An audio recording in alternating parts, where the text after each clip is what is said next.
Hello students, तो आज हम पढ़ने वाले हैं बाई वेरिएशन ऑफ पैरामीटर।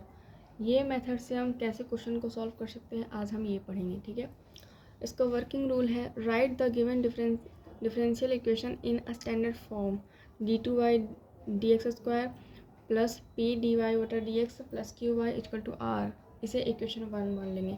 सबसे पहले हम क्वेश्चन में दिए हुए जो क्वेश्चन रहेगा उसको स्टैंडर्ड फॉर्म में लिखेंगे, उसके बाद उसे इक्वेशन 1 मान लेंगे। सेकेंड नंबर में taking r equal to 0 such that d2y/dx² plus p dy/dx plus qy equal to 0, इसे हम इक्वेशन 2 मान लेंगे। इसके बाद जब स्टैंडर्ड फॉर्म हम ले लेंगे उसके बाद हम r को 0 लेंगे। ठीक है, उसके बाद ये हमारा इक्वेशन बन जाएगा जहाँ r क्या होगा, 0 होगा, और इसे हम इक्वेशन 2 मान लेंगे। Solve equation 2 by CF। ठीक है, इक्वेशन 2 को हम सॉल्व करेंगे वन नॉन इंटीग्रल मेथड से। ठीक है, ETC then y equal to क्या आ जाएगा, सॉल्व करने के बाद y इक्वल टू आ जाएगा हमारा C1 phi of x, y equal to आ जाएगा C1 phi of x plus C2 psi of x। इसे हम इक्वेशन 3 मान लेंगे। और वर्किंग रूल में हमारा तीसरा नंबर पे क्या करेंगे, replacing C1 and C2 in equation 3। Okay, C1 और C2 का जो है, C1 और C2 को है इक्वेशन 3 में क्या करेंगे, रिप्लेस कर देंगे। किसके द्वारा, बाई A फाई B के द्वारा। ठीक है, A और B के द्वारा C1 और C2 को रिप्लेस कर देंगे। देन y क्या आ जाएगा हमारा, A phi of x plus B psi of x। इसे हम इक्वेशन 4 मान लेंगे। ठीक है, अब वर्किंग रूल में फोर्थ नंबर पे क्या करेंगे, डिफरेंशिएशन करेंगे इक्वेशन 4 का। ठीक है, डिफरेंशिएशन करेंगे इक्वेशन 4 का, तो हमारा dy/dx आ जाएगा। ठीक है, फोर्थ नंबर पे करेंगे डिफरेंशिएशन इक्वेशन 4 का, तो हमारा y का डिफरेंशिएशन हो जाएगा dy/dx। उसके बाद a फाई ऑफ x का हो जाएगा a phi dash x plus b psi x का हो जाएगा b psi dash x plus phi of x dy/dx plus psi of x dy/dx। ठीक है, यहाँ पे u इंटू भी का डिफ्रेंशिएशन के मेथड से लगेगा। ठीक है, एक बार u इंटू भी का differentiation plus v into u का डिफ्रेंशिएशन। ठीक है, इस मेथड से। Now choose phi of x dy/dx plus psi of x dy/dx equal to 0, इसे हम इक्वेशन 5 मानेंगे। ठीक है, then dy/dx equal to a phi of x plus b psi dash of x। ठीक है, इसे हम इक्वेशन 6 मानेंगे, यहाँ पे डैश होगा। ठीक है,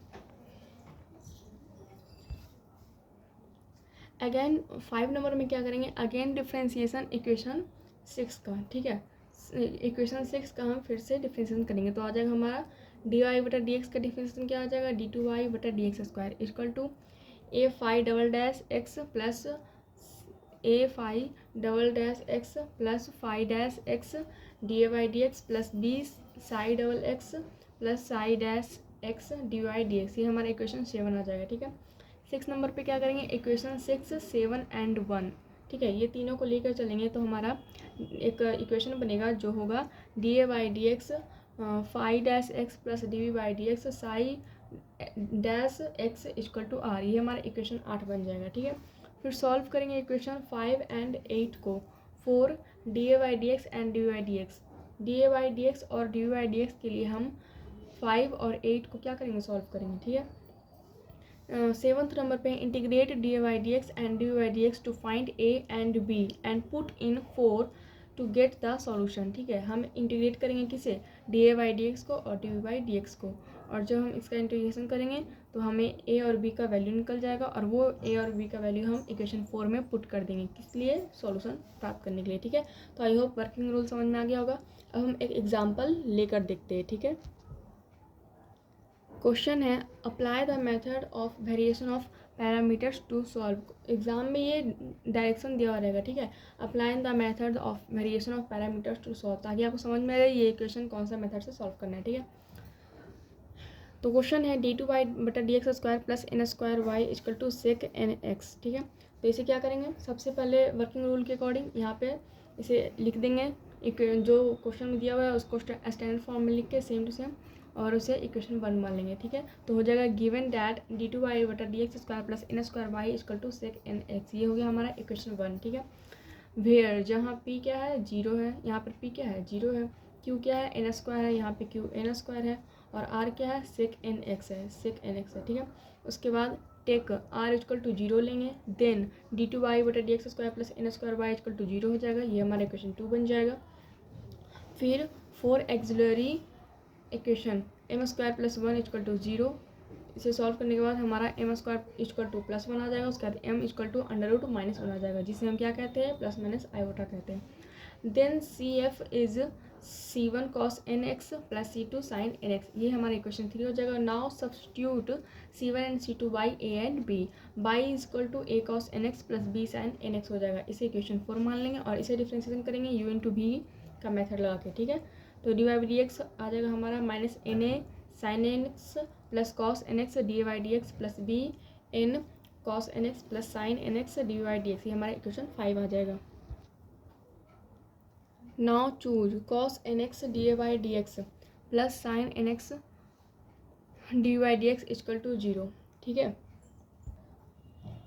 cos n x d y d x plus sine n x d y d x equal to 0, इसे हम इक्वेशन 6 मान लेंगे। क्या होगा यहाँ पे कि नाउ चूज, यानी कि जो पीछे का इक्वेशन था उसमें हम क्या करेंगे, इक्वेशन 5 में हम cos n x d y d x plus sine n x d y d x equal to 0 हम चूज करेंगे, ठीक है। तब हमारा जो फ्रॉम 5 से क्या होगा, इक्वेशन 5 से निकलेगा हमारा d y d x equal to minus n a sine n x plus b n cos n x, ठीक है। जब इन दोनों को हम 0 कर देंगे तो ये हमारा निकल जाएगा, ठीक है। तो इसे हम इक्वेशन 7 मान लेंगे। Again differentiate equation 7 with respect to x, ठीक है, एक्स स्क्वायर के रिस्पेक्ट में हम फिर से डिफ्रेंशिएशन करेंगे तो हमारा क्या आ जाएगा, डी वाई डी एक्स का हो जाएगा डी टू वाई बटा d x square equal to, इसका फिर डिफ्रेंशिएशन करेंगे तो आ जाएगा हमारा minus n square a cos n x minus n sine n x d y d x minus n square b sine n x plus n cos n x d y d x, ठीक है। From equation 1, equation 1 हमारा क्या था याद है, d two y बटा d x square plus n square y equal to sec n x, ये हमारा क्वेश्चन था जिसे हमने क्या माना था, इक्वेशन 1 माना था, ठीक है। तो इसमें हम क्या करेंगे, वैल्यू पुट करेंगे, ठीक है। तो डी टू वाई बटा डी एक्स स्क्वायर का वैल्यू क्या है, ये है, तो ये सारा हम यहाँ पे पुट कर देंगे, ठीक है। उसके बाद एन स्क्वायर, यहाँ पे वाई का वैल्यू क्या था, तो वाई का वैल्यू जो है उसे हम उसमें एन स्क्वायर से मल्टीप्लाई करके यहाँ पे भी पुट कर देंगे, equal to sec n s लिख देंगे, ठीक है। ये देखिए y का वैल्यू जो है ये इक्वेशन 4 में है हमारा, y equal to a cos n x plus b sine n x, ठीक है। तो इक्वेशन जो सॉल्यूशन कर रहे थे उसमें हमें y में क्या करना है, एन स्क्वायर से मल्टीप्लाई करना है, तो हमारा हो जाएगा n square a cos n x plus n square b sine n x. तो हमारा हो जाएगा यहाँ पे minus n square a cos n x और plus n square a cos n x, ये दोनों आपस में कैंसिल हो जाएगा, माइनस प्लस है इसलिए, और यहाँ पर minus n square b sine n x और plus n square b sine n x cancel हो जाएगा, प्लस माइनस है इसलिए। तो हमारा क्या बच जाएगा, minus n sine n x d y d x plus n cos n x d y d x equal to sec n x, ये हमारा बच जाएगा। तो ये हमारा इक्वेशन 9 हो गया, ठीक है। From equation 9 into cos n x and 6 into minus n sine x, ठीक है। यानी कि जो इक्वेशन 9 है उसमें हम क्या करेंगे, कॉस एन एक्स से मल्टीप्लाई करेंगे और इक्वेशन 6 है उसमें हम minus n sine n x से मल्टीप्लाई करेंगे, ठीक है। इससे होगा क्या, इससे हमारा वैल्यू निकल जाएगा d v by d x का, ठीक है। तो देखते हैं, तो यहाँ पे हमारा आ जाएगा minus n sine n x cos n x d a y d x plus n cos square n x d y d x equal to 1। अब ये 1 कैसे आया, देखिए यहाँ पे जो सेक एन एक्स था, ठीक है, यहाँ पे सेक एन एक्स था, तो ये इक्वेशन 9 है, ठीक है, ये इक्वेशन 9 है और यहाँ पे सेक एन एक्स था। तो यहाँ पे सेक एन एक्स में हम जब कॉस एन एक्स को, सेक एन एक्स में जब हम कॉस एन एक्स को मल्टीप्लाई करेंगे, ठीक है, सेक एन एक्स में जब कॉस एन एक्स को मल्टीप्लाई करेंगे तो क्या होगा, सेक एन एक्स का उल्टा होता है 1 बटा कॉस एन एक्स, तो 1 बटा cos n x into cos n x, तो ये आपस में कैंसिल हो जाएगा तो 1 आ जाएगा, ठीक है। तो यहाँ पे हमारा 1 आ गया। उसी तरह यहाँ पे इक्वेशन 6 में हम minus n sine n x से मल्टीप्लाई करेंगे तो ये हमारा आएगा। इसके बाद ये दोनों सेम हो जाएगा तो इसे हम कैंसिल कर देंगे, मतलब सेम मतलब अपोजिट हो जाएगा, माइनस ये माइनस में है और ये प्लस में है, तो ये दोनों अपोजिट हो गया तो ये कैंसिल हो गया। उसके बाद यहाँ पे हमारा बच जाएगा n, यहाँ ये दोनों से हम क्या कर लेंगे, n कॉमन ले लेंगे तो बच जाएगा हमारा n cos square n x plus sine square n x d y d x equal to 1। और आपको पता होगा sine square theta plus cos square theta equal to 1 होता है, तो इसका वैल्यू 1 हो जाएगा। ठीक है, तो हमारा आ जाएगा d y d x equal to 1/n। ठीक है, तो डी एक्स को उधर भेजेंगे तो हो जाएगा d u equal to 1/n d x. On integration करने पर, दोनों तरफ इंटीग्रेशन करने पर डी वी का इंटीग्रेशन हो जाएगा b, और 1/n डी एक्स का इंटीग्रेशन हो जाएगा 1/n, और डी एक्स का हो जाएगा 1/n तो कांस्टेंट है तो 1/n रह जाएगा, और डी एक्स का हो जाएगा इंटीग्रेशन x प्लस कांस्टेंट को यहाँ पे c4 ले लेते हैं, क्योंकि हमने b निकाला है तो ये c4 हम कांस्टेंट ले लेते हैं, और जब हम a निकालेंगे तो यहाँ पे कांस्टेंट c3 ले लेंगे। ठीक है, इक्वेशन 9 में dv/dx का वैल्यू रखने पर। ठीक है, इक्वेशन 9 जो यहाँ पे लिखा हुआ है, ठीक है, यहाँ पे हम dv/dx का वैल्यू पुट करेंगे। ठीक है, तो -n sin x dA/dx यहाँ पे इक्वेशन 9 में दिया हुआ है, प्लस n cos nx बटा n। यहाँ पे क्या हुआ, देखिए यहाँ पे पहले से n दिया हुआ है इक्वेशन 9 में। ठीक है, अब cos nx भी दिया हुआ है, हाँ दिया हुआ है, तो यहाँ पे dv/dx का वैल्यू क्या आया, 1/n आया। ठीक है, तो यहाँ पे हम 1/n पुट करेंगे, तो यहाँ पे देखिए यहाँ पे कुछ नहीं है तो इनटू में 1 है और बटा में n है। ठीक है, तो यहाँ n से n कैंसिल हो गया, equal to sec nx equation 9 में दिया हुआ था। ठीक है, तो यहाँ पे हमारा टोटल मिला के dA/dx आ जाएगा -sec nx plus cos nx बटा n sin nx। ठीक है, तो ये हमारा आ जाएगा, हमने इसे जो है इसे हमने इधर भेज दिया है। ठीक है, ठीक है, आगे बढ़ते हैं।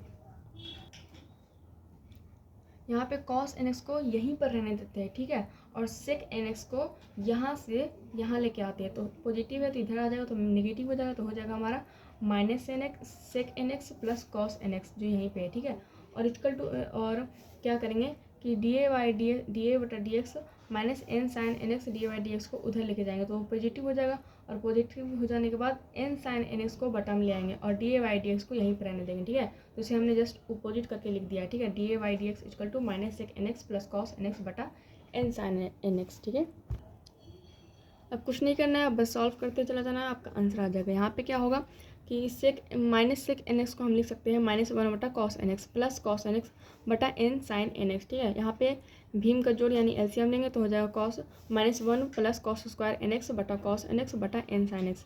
ठीक है, उसके बाद हो जाएगा हमारा -1 प्लस cos स्क्वायर nx, और यहाँ पे आपस में गुना हो जाएगा ये दोनों। ठीक है, तो हो जाएगा n sin nx cos nx। ठीक है, उसके बाद 1 को हम क्या लिख सकते हैं, sign square theta plus cos square theta लिख सकते हैं, तो यहाँ पे हो जाएगा माइनस बाहर ले लिए, उसके बाद साइन स्क्वायर nx ये 1 का हो जाएगा plus cos square nx plus cos square nx बटा, अब माइनस को हम दोनों से मल्टीप्लाई कर देंगे तो हो जाएगा हमारा minus sine square nx minus cos square nx plus cos square nx बटा n sine nx cos nx। ठीक है, तो यहाँ पे माइनस और प्लस कैंसिल हो जाएगा, फिर हमारा बच जाएगा माइनस साइन स्क्वायर nx बटा n sine nx cos nx। तो यहाँ पे एक साइन nx से एक साइन nx कैंसिल हो जाएगा, उसके बाद हमारा बचेगा माइनस साइन nx बटा n कॉस nx। ठीक है, उसके बाद क्या होगा, साइन nx और बटा कॉस nx को हम tan x लिख सकते हैं, तो यहाँ पे हो जाएगा dA/dx equal to -1/n tan x। ठीक है, तो हमारा ऑन इंटीग्रेशन, यहाँ पे इंटीग्रेशन करने पे a का वैल्यू आ जाएगा, यानी कि dA/dx का इंटीग्रेशन हो जाएगा a इक्वल टू, यहाँ पे -1/n का इंटीग्रेशन क्या हो जाएगा 1/n स्क्वायर। ठीक है, 1/n square log cos nx। ठीक है, और प्लस c3। ठीक है, तो ये हमारा इंटीग्रेशन हो जाएगा। ठीक है, आगे बढ़ते हैं। यहाँ पे tan x dx का इंटीग्रेशन होता है log cos nx। ठीक है, log cos nx plus c, then the complete solution is y equal to a cos nx plus b sin nx। यहाँ पे क्या करेंगे, वैल्यू पुट कर देंगे तो हो जाएगा 1/a का वैल्यू पुट कर देंगे 1/n square log cos nx plus c3 cos nx। ठीक है, फिर प्लस b का वैल्यू पुट कर देंगे x/n प्लस c4। ठीक है,